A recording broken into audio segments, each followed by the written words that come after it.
بسم اللہ الرحمن الرحیم نحمدہ ونصلی ونسلم علی رسولہ الکریم اما بعد۔ آب کوثر شریف کا آج یہ ہمارا 32واں درس ہے۔ آباب ذی وقار سعادت بالائے سعادت یہ ہے کہ جو شخص بھی محبت سے، ذوق و شوق سے، وابستگی کے ساتھ رسول مکرم نبی رحمت صلی اللہ تعالی علیہ وآلہ وسلم کی بارگاہ میں درود و سلام کا نذرانہ پیش کرتا ہے، آپ صلی اللہ تعالی علیہ وآلہ وسلم اس کا درود خود سنتے ہیں۔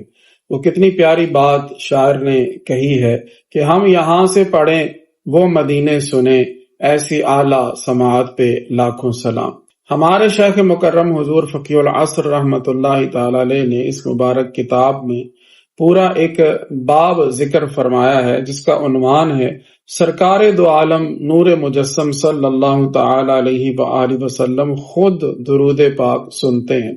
اور اس میں آپ نے کچھ احادیث مبارکہ ذکر فرمائے ہیں۔ تو سب سے پہلے اس حدیث پاک کو ملاحظہ فرمائیے کہ جس میں اس بات کا ذکر ہے کہ فرشتہ حضور نبی رحمت صلی اللہ تعالی علیہ وآلہ وسلم کی بارگاہ میں درود پاک پہنچاتا ہے۔ جامع الصغیر کی روایت ہے، حضور نبی رحمت صلی اللہ تعالی علیہ وآلہ وسلم ارشاد فرماتے ہیں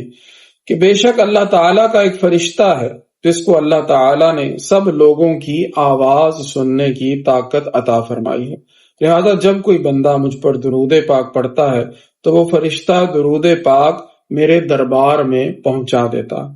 اور میں نے اپنے رب کریم سے یہ سوال کیا ہے کہ مولا کریم جو بندہ مجھ پر ایک بار درود پڑھے تو اس پر 10 رحمتیں نازل فرما۔ مولا یصلی وسلم دائما ابدا علی حبیبک خیر الخلق کلہم۔ حضور فقیہ العصر رحمت اللہ تعالی علیہ اس حدیث پاک کو ذکر کرنے کے بعد ارشاد فرماتے ہیں کہ اس حدیث پاک سے فرشتوں کے دور دراز سے سن لینے کی صفت کا ثبوت ملتا ہے، اور اس سے بعض کاملین نے سید دو عالم نور مجسم صلی اللہ تعالی علیہ وآلہ وسلم کے دور دراز مسافت سے سن لینے کا استنباط بھی فرمایا ہے۔ چنانچہ حضرت شیر ربانی میاں شیر محمد صاحب شرک پوری رحمت اللہ تعالی علیہ فرماتے ہیں کہ اگر اللہ تعالیٰ فرشتوں کو دور دراز سے سننے اور پہچاننے کی طاقت عطا فرما سکتا ہے تو کیا نبی کریم صلی اللہ تعالی علیہ وآلہ وسلم کے کان مبارک دور سے سننے والے نہیں بنا سکتا؟ دور و نزدیک سے سننے والے وہ کانے لالے کرامت پہ لاکھوں سلام۔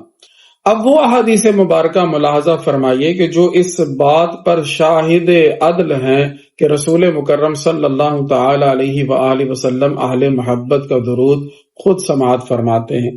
چنانچہ ابن قیم جلاء الافہام میں اس حدیث پاک کو ذکر کرتے ہیں۔ حضرت ابو درداء رضی اللہ تعالیٰ عنہ فرماتے ہیں کہ رسول اکرم شفیع اعظم صلی اللہ تعالی علیہ وآلہ وسلم نے فرمایا کہ مجھ پر جمعہ کے دن درود پاک کی کثرت کرو، کیونکہ یہ یوم مشہود ہے، اس میں فرشتے حاضر ہوتے ہیں، جو بندہ مجھ پر درود پاک پڑھے اس کی آواز مجھ تک پہنچ جاتی ہے، وہ بندہ جہاں بھی ہو۔ ہم نے عرض کیا یا رسول اللہ صلی اللہ تعالی علیہ وسلم کیا آپ کے وصال شریف کے بعد بھی آپ تک درود پاک پڑھنے والوں کی آواز پہنچے گی؟ تو آپ صلی اللہ علیہ وآلہ وسلم نے فرمایا ہاں، بعد وصال بھی سنوں گا، کیونکہ اللہ تعالیٰ نے زمین پر انبیاء کرام علیہم السلام کے اجسام مبارکہ حرام کر دیے ہیں، یعنی ہمیشہ صحیح و سالم رہتے ہیں۔ صلی اللہ تعالی علی النبی الامی الکریم الامین وعلی آلہ واصحابہ اجمعین۔ دلائل الخیرات شریف کے حوالہ سے ایک اور حدیث پاک سماعت فرمائیے۔ رسول اکرم صلی اللہ تعالی علیہ وآلہ وسلم کی خدمت میں عرض کیا گیا یا رسول اللہ صلی اللہ تعالی علیہ وسلم یہ فرمائیے کہ جو لوگ آپ پر درود پاک پڑھتے ہیں اور وہ یہاں موجود نہیں، اور وہ لوگ جو آپ صلی اللہ علیہ وآلہ وسلم کے وصال شریف کے بعد آئیں گے، ایسے لوگوں کے درود پاک کے متعلق حضور کا کیا ارشاد ہے؟ تو آپ صلی اللہ تعالی علیہ وآلہ وسلم نے فرمایا محبت والوں کا درود پاک میں خود سنتا ہوں اور دوسرے لوگوں کا درود پاک میرے دربار میں پیش کیا جاتا ہے۔ صلی اللہ تعالی علی النبی الامی الکریم وعلی آلہ وصحابہ وسلم۔ درۃ الناصحین سے ایک اور حدیث پاک سماعت فرمائیے۔ سیدنا ابو امامہ رضی اللہ تعالیٰ عنہ سے روایت ہے، آپ فرماتے ہیں کہ میں نے رسول اللہ صلی اللہ تعالی علیہ وآلہ وسلم کو فرماتے ہوئے سنا کہ اللہ تعالیٰ نے مجھ سے وعدہ کیا جب میرا وصال ہوگا تو وہ مجھے ہر ایک درود پاک پڑھنے والے کا درود پاک سنائے گا، حالانکہ میں مدینہ منورہ میں ہوں گا اور میری امت مشرق و مغرب میں ہوگی۔ اور فرمایا، اے ابو امامہ، اللہ تعالیٰ ساری دنیا کو میرے روضہ مقدسہ میں کر دے گا اور میں ساری مخلوق کو دیکھتا ہوں گا اور ان کی آوازیں سن لوں گا، اور جو مجھ پر ایک بار درود پاک پڑھے اللہ تعالیٰ اس ایک درود پاک کے بدلے اس پر 10 رحمتیں نازل فرمائے گا، اور جو مجھ پر 10 بار درود پاک پڑھے گا اللہ تعالیٰ اس پر 100 رحمتیں نازل فرمائے گا۔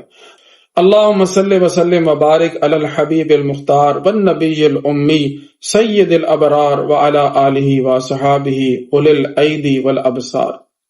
حضور نبی رحمت صلی اللہ تعالی علیہ وآلہ وسلم اہل محبت کا درود پاک کس طرح سے سنتے ہیں اور ان پر کس طرح سے رحمت فرماتے ہیں، اس حوالے سے حضور فقیہ العصر رحمت اللہ تعالی علیہ آپ کا ایک رسالہ الیواقیت والجواہر، اسے آپ انٹرنیٹ سے ڈاؤن لوڈ کر کے اس کا مطالعہ کر سکتے ہیں۔ نزہۃ المجالس سے ایک اور روایت ملاحظہ فرمائیے۔ رسول اکرم شفیع اعظم صلی اللہ تعالی علیہ وآلہ وسلم نے فرمایا، تم مجھ پر جمعہ کے دن اور جمعہ کی رات کو درود پاک کی کثرت کرو، کیونکہ باقی دنوں میں فرشتے تمہارا درود پاک پہنچاتے رہتے ہیں، مگر جمعہ کے دن اور جمعہ کی رات جو مجھ پر درود پاک پڑھا جاتا ہے میں اس کو اپنے کانوں سے سنتا ہوں۔ اللہم صلی وسلم وبارک علی النبی الامی الکریم الامین وعلی آلہ وصحابہ اجمعین۔ سامعین گرامی، ان احادیث و روایات سے یہ بات روز روشن کی طرح ثابت ہوتی ہے کہ رسول اللہ صلی اللہ تعالی علیہ وآلہ وسلم نہ صرف اہل محبت کا درود سنتے ہیں بلکہ ان پہ نظر رحمت بھی فرماتے ہیں۔ بات صرف اتنی سی ہے کہ ہم اخلاص کے ساتھ پڑھیں، دل میں ان کی محبت کو جاگزین کر کے پڑھیں اور دل و جان سے حضور نبی رحمت صلی اللہ تعالی علیہ وآلہ وسلم کو بارگاہ خداوندی میں اپنا وسیلہ جان کر درود پاک پڑھیں تو انشاءاللہ حضور نبی رحمت صلی اللہ تعالی علیہ وآلہ وسلم کا کرم ضرور ہمارے شامل حال ہوگا، واللہ وہ سن لیں گے، فریاد کو پہنچیں گے۔ اتنا بھی تو ہو کوئی جو آہ کرے دل سے۔ وآخر دعوایا ان الحمد للہ رب العالمین۔